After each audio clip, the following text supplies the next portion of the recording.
from the investigation into Russian meddling in the US election.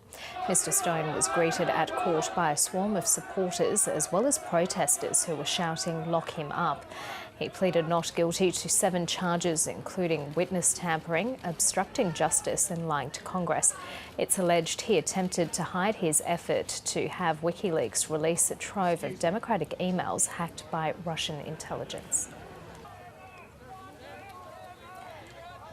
Senior American intelligence figures have delivered a blistering critique of China, accusing it of stealing technology to get ahead, bullying Pacific Island nations and posing a big threat to the United States.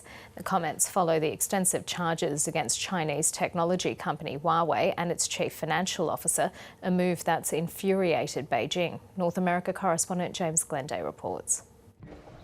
In a Vancouver court corridor, Meng Wanzhou was forced to walk past waiting cameras for a bail hearing. America has formally asked Canada to hand over the Huawei chief financial officer, and authorities now have a month to decide whether extradition hearings should take place. We are focused on fulfilling our international obligations, our treaty obligations, making sure that the rule of law is consistently and integrally applied.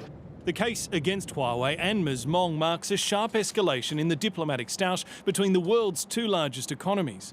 The Chinese are demanding the Americans back off. Behind all of this, there are very strong political intentions and manipulations. But instead, US intelligence chiefs in Washington have doubled down, zeroing in on the ways they say China is undermining the West and attacking the country's technological advancements. A lot of that was achieved. Significant amount of that was achieved by stealing information from our companies. The Chinese counterintelligence threat is more deep, more diverse, more vexing, more challenging, more comprehensive, and more concerning than any counterintelligence threat I can think of. The dispute dominated discussion this morning at an event involving Australia's foreign minister who's visiting America. I personally don't feel like we're in a Cold War yet, but I think it illustrates the mood swing, if you will.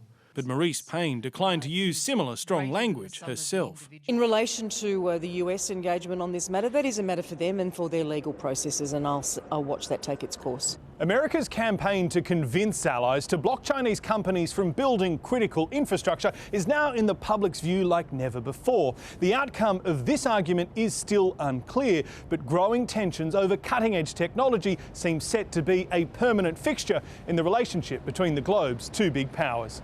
James Glenday, ABC News, Washington.